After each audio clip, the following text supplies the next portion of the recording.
I woke up on the bed, the same way I had the very first night. For one fragile second, I almost believed everything had been a nightmare, that the blood-written rules, the closet, the man in the black suit had all been fever dreams. The motel room looked clean, ordinary.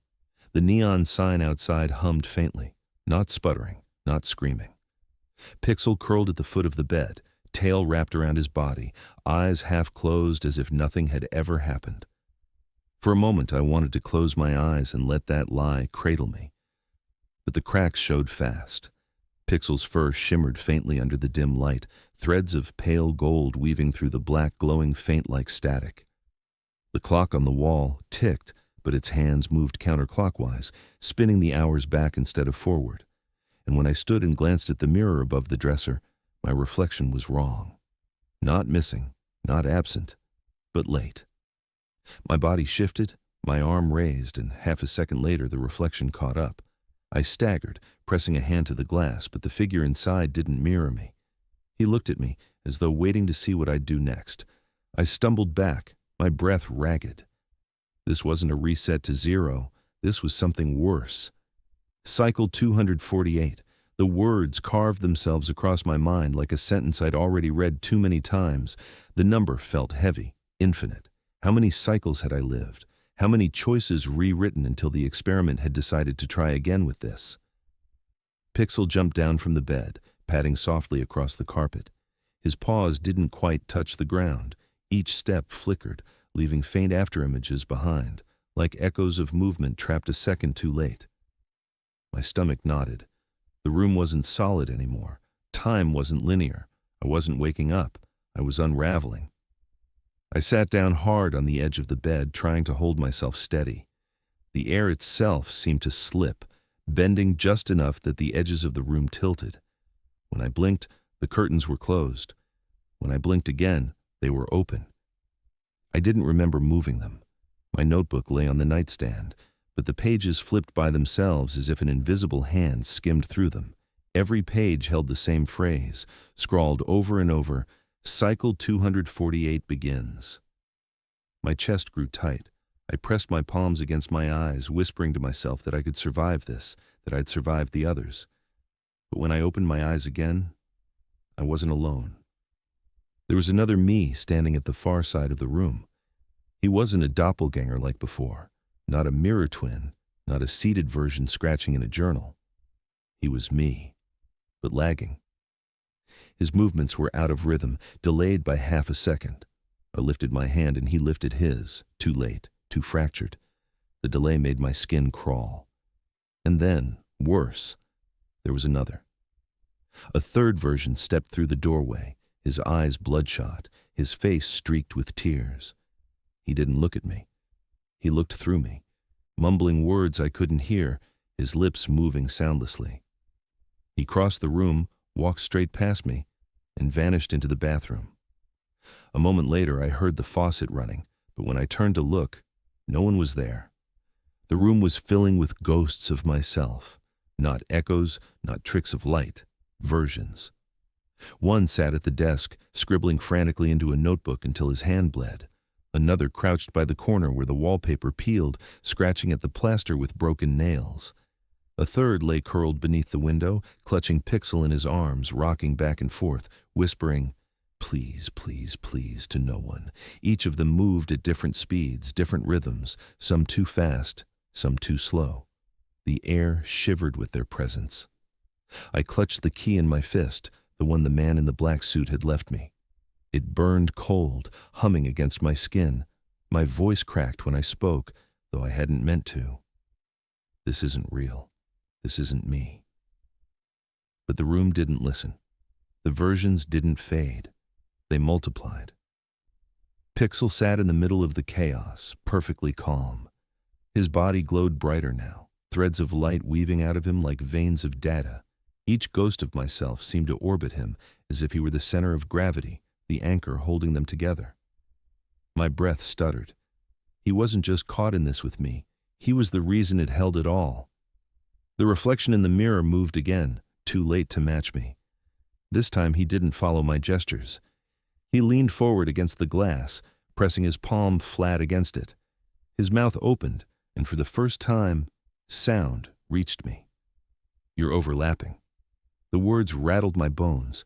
My head spun as I watched my other selves flicker in and out of rhythm, out of time, overlapping. The cycles weren't separate anymore. They were bleeding together, fracturing reality into a mosaic of every choice I'd made, every failure I'd endured. And I was standing in the middle of it, stretched thinner by the second. I stumbled backward, my shoulders colliding with the door. My other selves turned their heads toward me, all at once, their lips moving in sync, though no sound came. Pixel's eyes glowed brighter, reflecting the red pulse of the neon outside, the light bending around him until it looked like he was the only thing truly solid. And then I saw it. One version of me, standing by the bed, staring back at me with raw hatred. His lips did move, clear and sharp, his voice cutting through the silence like a blade. "You shouldn't have signed." I didn't sleep. I couldn't. Not with dozens of versions of myself flickering in and out of the room like broken film reels. They moved with fractured rhythms, delayed gestures, whispers that bled into silence. Some vanished through doors that didn't exist. Others froze mid-step like statues. I sat on the bed clutching Pixel, who glowed faintly in the dark, his body pulsing with threads of golden light. He was the only thing stable, the only thing that didn't stutter. My breaths came shallow, ragged, each one scraping my throat raw. When the silence finally broke, it wasn't with sound. It was with paper. A single sheet slid beneath the door as though pushed by an invisible hand. It landed flat on the carpet, stark white against the dim. My stomach clenched. I didn't want to touch it, but my body moved anyway. My fingers shook as I picked it up, unfolding it carefully. For a moment I couldn't process what I saw. Then the words struck me like a blade. Rule 0. Forget what you know. I stared at the page until the letters blurred. Rule 0. It didn't belong. The rules had always started with 1, as if the list had been carved into stone long before me. Rule 0 was an infection, a contradiction. How can you forget what you already know? How do you erase a memory that's already branded into your bones? The more I read it, the more it carved itself deeper. Pixel pawed at the paper, his claws scraping faintly. His eyes shimmered with that same impossible light. The air thickened again, and voices returned, not from the hallway, not from outside, but from inside the walls, whispering over one another in jagged echoes. My own voice was among them, overlapping, some begging, some screaming, some murmuring things I couldn't understand. One phrase cut clear through the noise. "Stop writing, or you'll never leave." My skin prickled. I looked to the desk, and sure enough, another me was sitting there, scribbling furiously into a journal that looked identical to mine. His head jerked up, eyes bloodshot, lips curling in a snarl. "Do you hear me?" He spat, though his voice lagged half a second behind his lips. "Stop writing." Then he dissolved, collapsing into static before I could answer. I stumbled back, clutching the Rule 0 page. The letters shimmered faintly, rearranging themselves when I blinked.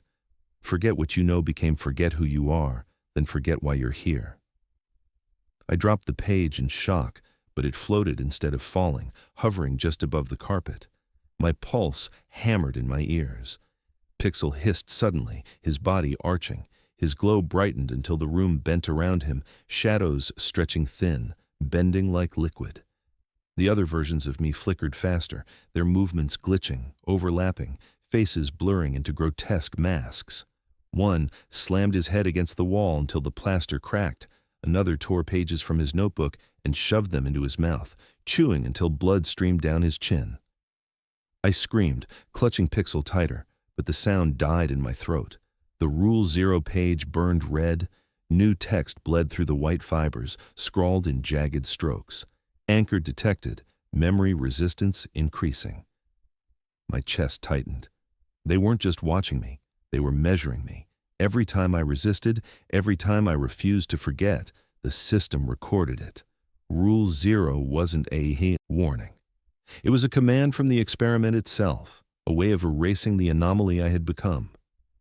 Pixel leapt from my arms, landing beside the page. His paw pressed against the burning words, and the letters stuttered, glitching like broken code. The room shook violently, the walls bending inward, plaster cracking into lines of red light. The other versions of me screamed in unison, a chorus of fractured voices. Forget, forget, forget. But one voice cut through the rest. It was mine, clear, steady, echoing from nowhere.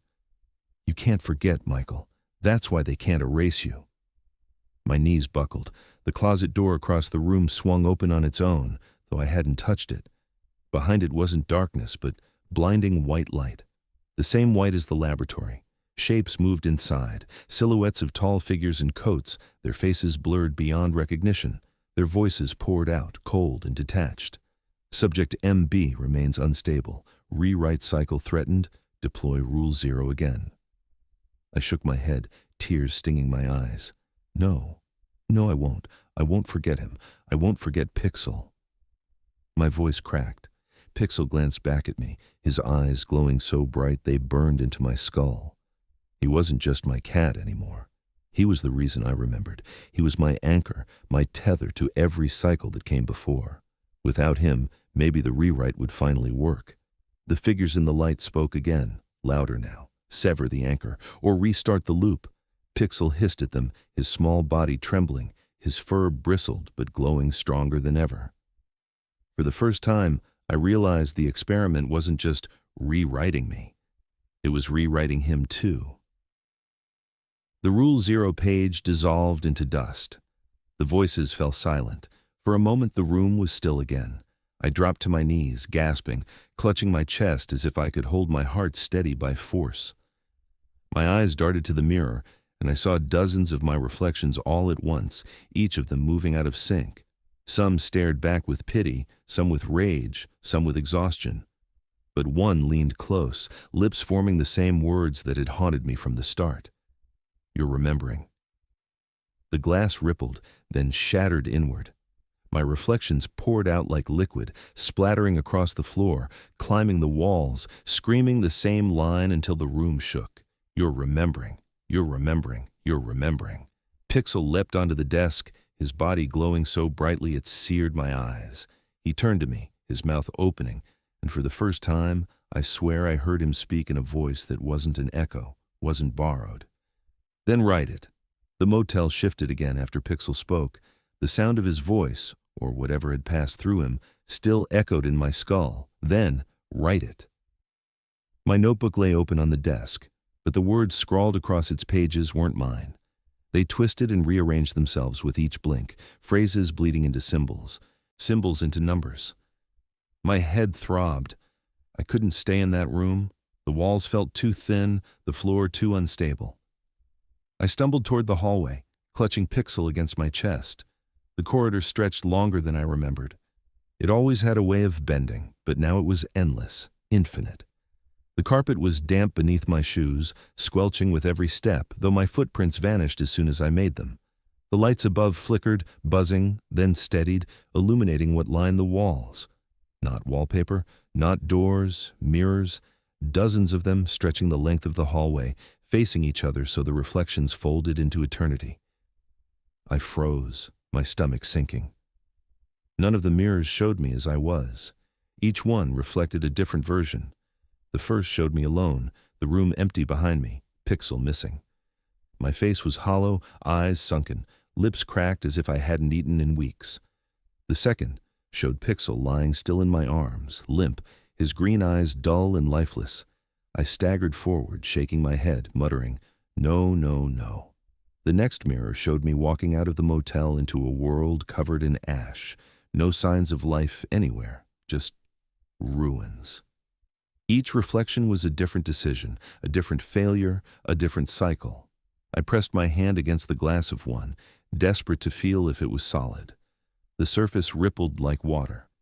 My reflection grinned back at me, though I wasn't smiling. Its lips moved before mine. "You left him once already." My chest tightened. I stumbled backward, nearly dropping Pixel. He hissed at the mirror, his glow flickering stronger, and the image shattered into jagged cracks across the glass. But the next mirror was worse. It showed me sitting at the contract table again, pen in hand. Only this time I wasn't hesitating. I was smiling as I signed, eager, almost proud. My reflection looked up, eyes gleaming with something I didn't want to name. My hands went clammy. I reached for the mirror, but before I could touch it, the reflection stood on its own. He stepped forward, out of the glass into the hallway. My doppelganger's smile didn't fade. He was me, but stronger, steadier, his movements too deliberate. He carried the notebook in his hands, the pages pristine, unscarred by frantic scribbles. He tilted his head, studying me, then Pixel, then back to me. "You can't blame the rules forever," he said, his voice identical to mine, but steadier, more certain. "You chose this, and you'll choose it again." I staggered back, clutching Pixel tighter. Number. That wasn't me. That's not me.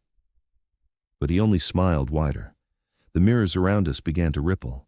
Dozens of other versions leaned forward, pressing their hands against the glass, lips moving in jagged delay. Some begged for help, some screamed soundlessly, some laughed with open mouths that bent too wide. The hallway filled with my faces, my voices, all of them clamoring, all of them accusing. My doppelganger stepped closer, his eyes gleaming. Every choice spawns another cycle, every mistake, another rewrite, and every rewrite pulls you further from what you were. The words sank into me like stones. My knees buckled. I whispered, "I just wanted to save him." My voice cracked as I looked down at Pixel. His glow pulsed stronger, his body trembling in my arms. He looked up at me, eyes burning green gold, and for a heartbeat, I thought I saw recognition, like he understood every word. My doppelganger's smile faded. "Then let him go." The mirrors screamed. Every reflection opened its mouth, voices bursting out in a chorus of overlapping sound. "Let him go. Let him go. Let him go." The glass rattled, the walls shuddering, the floor vibrating beneath me. I pressed my hands over my ears, but the voices were inside my head, multiplying, layering, until my skull felt ready to crack. Pixel yowled, his glow exploding outward in a burst of searing light. The mirrors fractured. One by one, the reflections shattered, shards exploding across the hallway. My doppelganger staggered back, his notebook dissolving into static, his body glitching in and out of existence.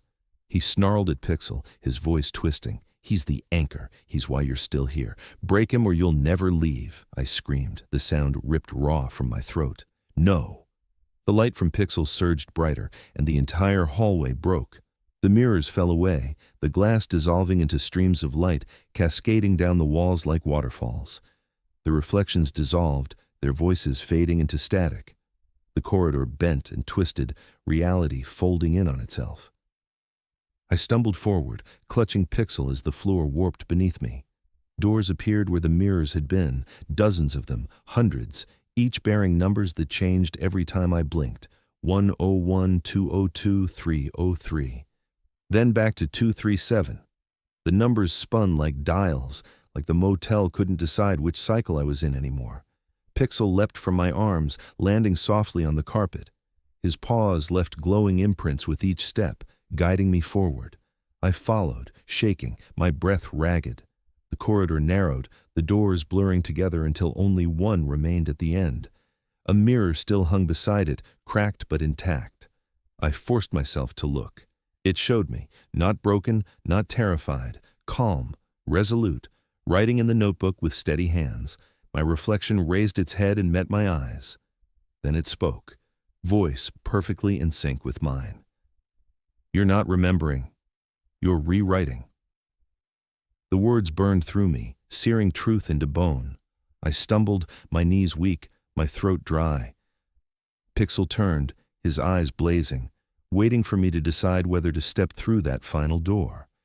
And behind me, from the shattered corridor, the other versions began to crawl out of the light. Hundreds of Michaels, all reaching, all screaming, desperate to drag me back into their cycles. I ran. I don't even remember telling my body to move. But my legs carried me down the narrowing hall, chasing the fading glow of Pixel's paw prints. The fractured Michaels behind me howled, their voices layered into a static roar. but the light from Pixel burned them back. My lungs ached, my heart hammering, yet some part of me knew this wasn't running through a place. It was running through code, through memory, through something not built to hold me anymore. The door at the end pulsed brighter with every step.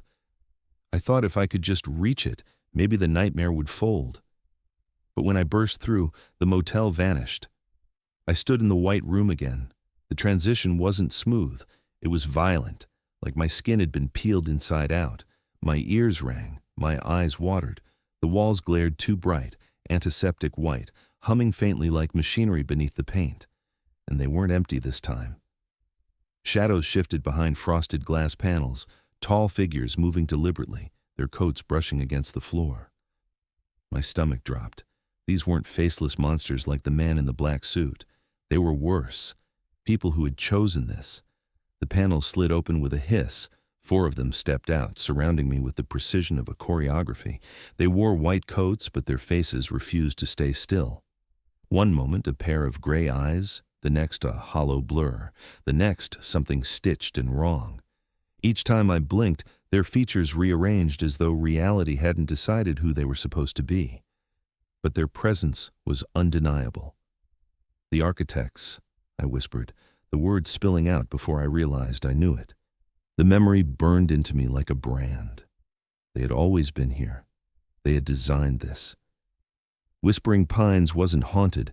It was a construct, a maze of rules and loops, an apparatus. One of them stepped forward, taller than the others. His voice was smooth, sterile, yet it pressed into me with the same authority as the man in the black suit. "Subject MB, prime anomaly." My breath hitched. "What do you mean, anomaly?" "You resist the cycles," another answered, her face flickering between a young woman's smile and a blank porcelain mask. "Others forget. Others obey. But you," her voice wavered, distorted for a moment like an old recording. "You carry too much memory forward." Pixel padded to my side, tail high, his body still glowing faintly. The architect's gazes, whatever counted as gazes, shifted toward him. For the first time since I'd seen them, their stillness faltered. They recoiled, just slightly, as if his presence bent rules they had written. "He is the anchor," the tall one said. His words were calm, but something sharp threaded beneath them. "The tether preventing rewrite completion." My chest tightened. "He's just a cat." But even I didn't believe it anymore. Pixel's glow pulsed stronger, synchronizing with the hum in the walls. The room itself seemed to bend toward him, like his heartbeat was dictating the rhythm of the experiment. The architects closed in tighter, their coats brushing against the white floor. "You bargained for his life," the third figure said, his face splitting into 3 overlapping versions of itself before collapsing back into one. "That contract corrupted the sequence. Every cycle that should have erased you has instead replicated. Do you understand, Subject MB? You are not surviving. You are multiplying." My stomach lurched. Multiplying. I thought of the fractured hallway, the countless versions of me screaming behind the mirrors. They weren't hallucinations. They were real. Every failed rewrite had left another Michael behind, clawing at the edges of existence. The tallest architect raised a hand, palm facing me. A projection flared to life in the air, hundreds of threads tangled and knotted, each marked with my face. Some smiled, some sobbed, some screamed in loops without sound. My knees weakened. "All anomalies must be collapsed," he said. "There is only one way forward. Sever the anchor." My arms tightened around Pixel instinctively. He pressed against my chest, warm, trembling, alive. The architects' forms flickered violently, their faces glitching faster the longer I refused.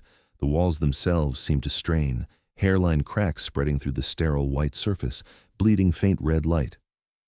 "If you give him up," the woman said, her face smoothing into something motherly for a heartbeat, "the cycles will end. Every Michael will be erased but you. You will walk free." "And if I don't?" My voice rasped, half choked. "Then the cycles continue," the third replied. His mouth didn't move with his words, the sound tearing through the room instead. "Endless, infinite, until nothing remains of you but fragments." I staggered back, shaking my head. No, there has to be another way." The key still sat in my palm, burning cold, the symbol on its handle glowing faintly. My thoughts spiraled. If Pixel was my anchor, then maybe he wasn't holding me back. Maybe he was the only reason I remembered it all. Without him, maybe I would be just another broken reflection, wandering a mirror corridor forever. Pixel's eyes locked on mine, unblinking, green fire threaded with gold. And then, he spoke again. His voice was small, broken, yet it filled the room. "They need me to control you." The architects flinched, their faces blurred faster, their bodies shaking like corrupted images. The tallest one slammed his hand against the projection, and the threads of my faces quivered violently. "Silence the anchor," he bellowed, the first crack of emotion I'd heard in his voice. The room convulsed, the walls bent inward, the floor split with glowing fissures. I staggered, clutching Pixel tighter as alarms wailed overhead.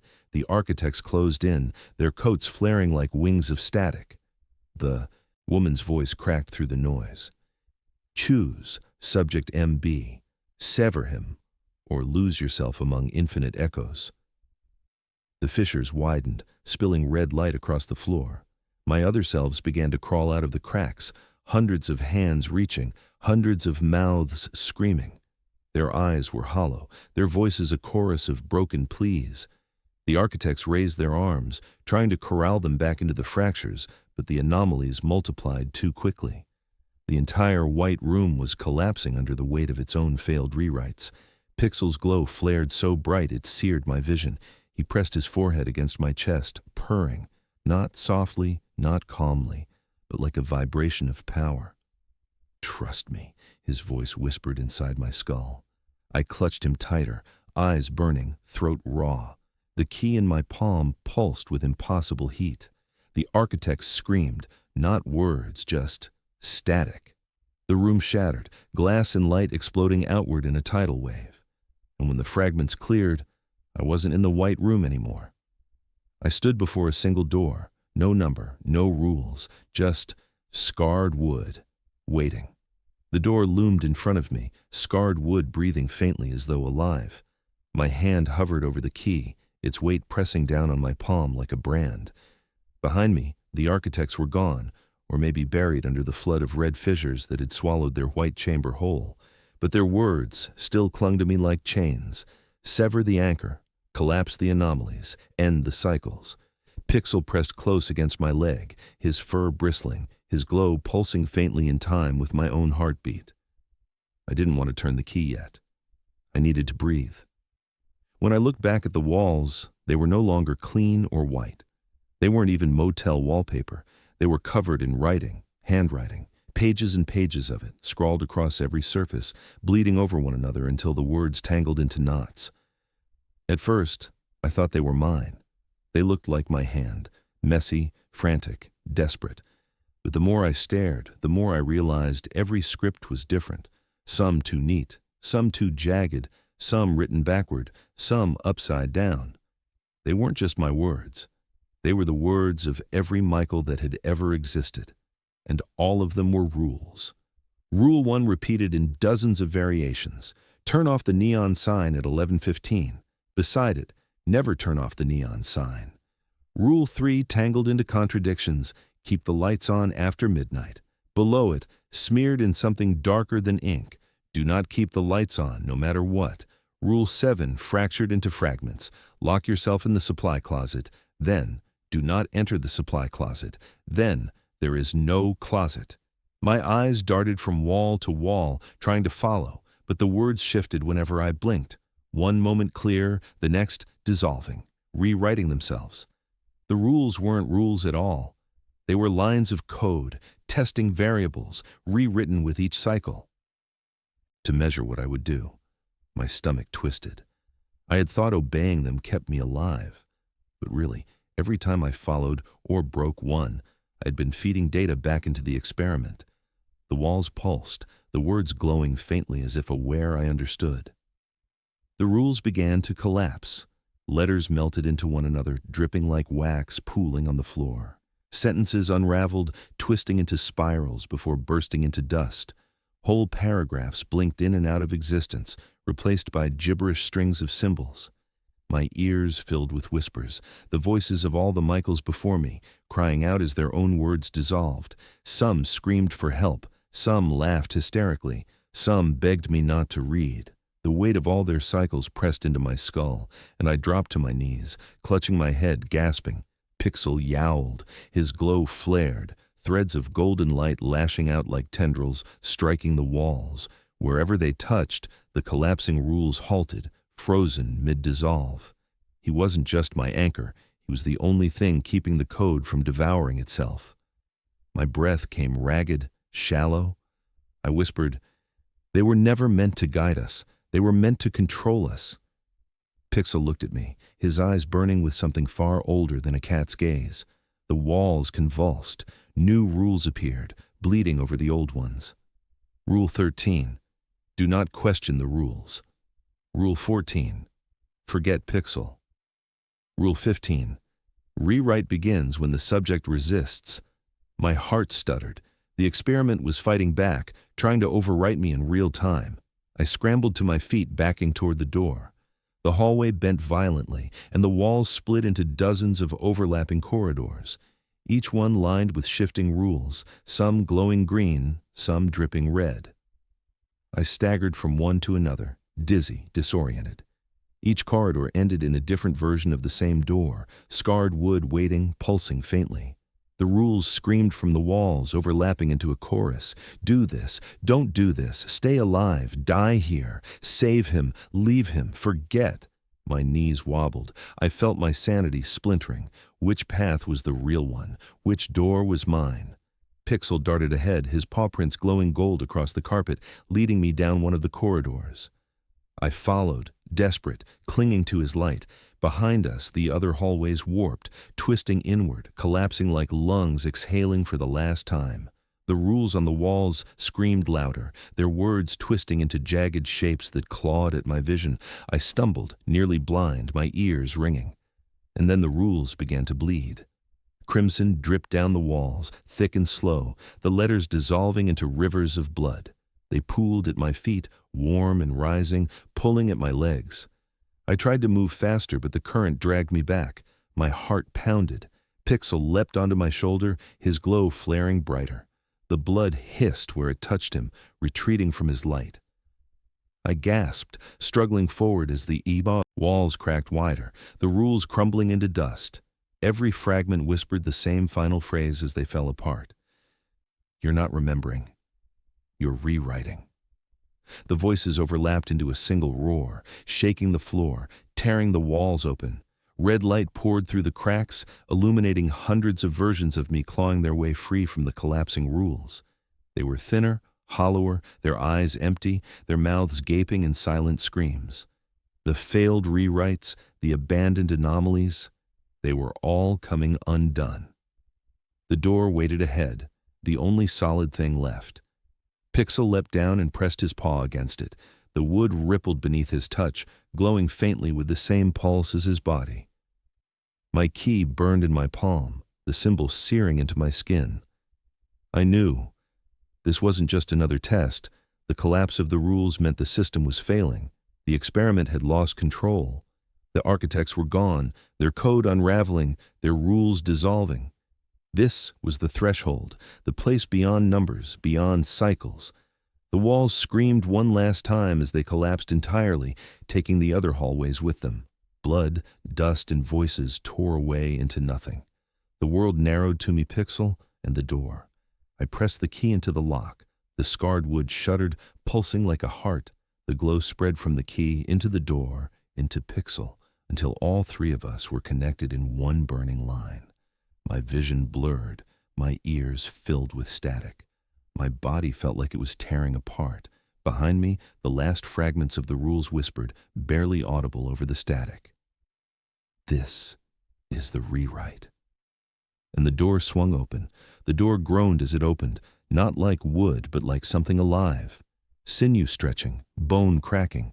Light poured through, not white, not red, but a shifting spectrum that bent my vision until I couldn't tell if I was standing, kneeling, or falling. Pixel darted inside without hesitation, his glow merging with the light as though he belonged to it. My body followed, dragged forward by the key in my palm, still burning into my skin. The motel was gone, the white chamber gone, even the rules themselves dissolved into ash. I had crossed into something outside the experiment.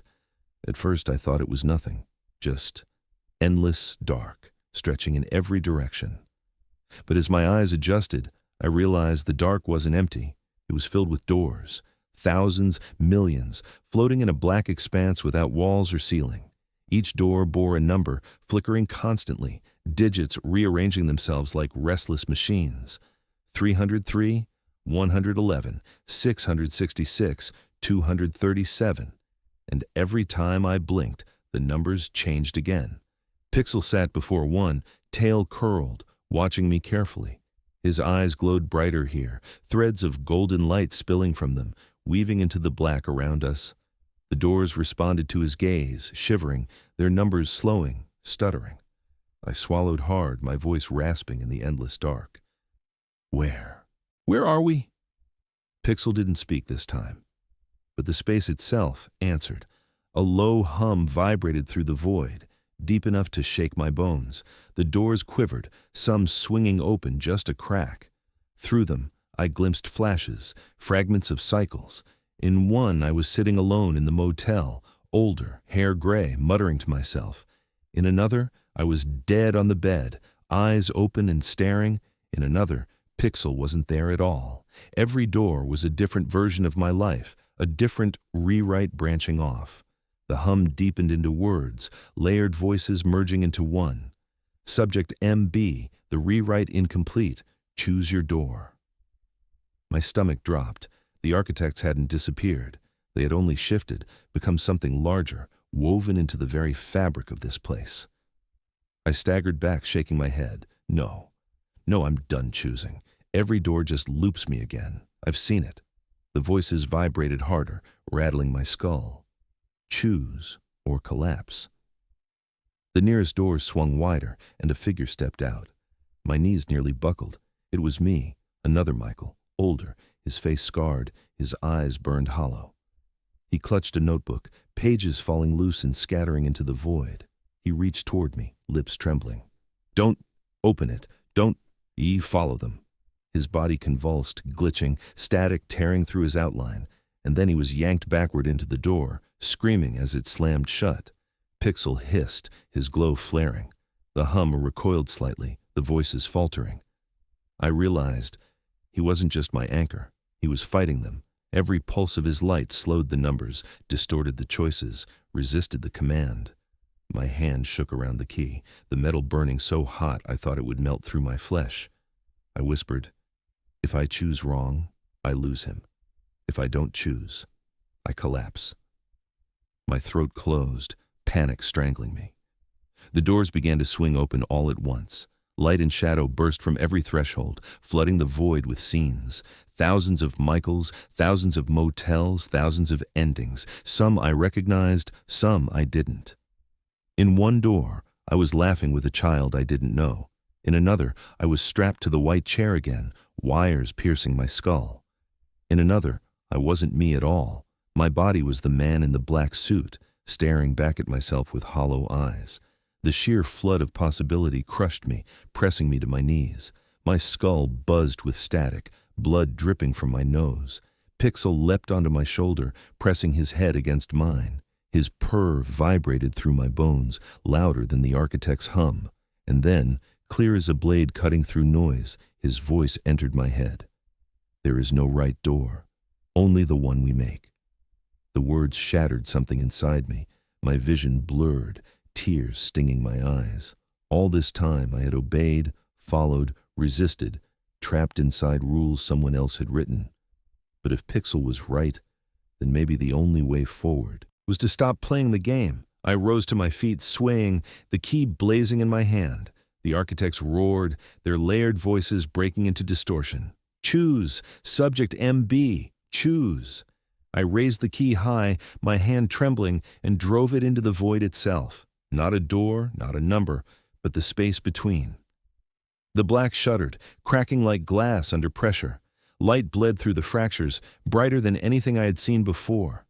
The doors buckled, their numbers stuttering violently. The Michaels inside them howled, some reaching toward me, some collapsing into dust. Pixel's glow merged with the light pouring from the cracks. He dug his claws into my shoulder, anchoring me as the entire place screamed. And then the void split open. I stumbled forward, dragged by a flood of collapsing doors. The architects' voices shattered into fragments, overlapping but broken, desperate. This is not permitted. The rewrite cannot, subject MB, resist. But their control was gone. The rules had collapsed. The system was tearing itself apart. The light swallowed me, pulling me through the crack I had made. For a moment, I felt everything at once, every Michael, every cycle, every door folding in and out of me. Their memories clawed through my skull, their screams tore through my throat, their failures seared into my bones. My body convulsed, my mind fractured. And yet beneath it all, Pixel's purr held steady, grounding me. When the light receded, I found myself standing. Not in the motel, not in the white room, not in the void of doors, but in a place I had never seen before. The ground was soft, grass bending beneath my feet. A sky stretched overhead, fractured with veins of light, shifting like broken glass.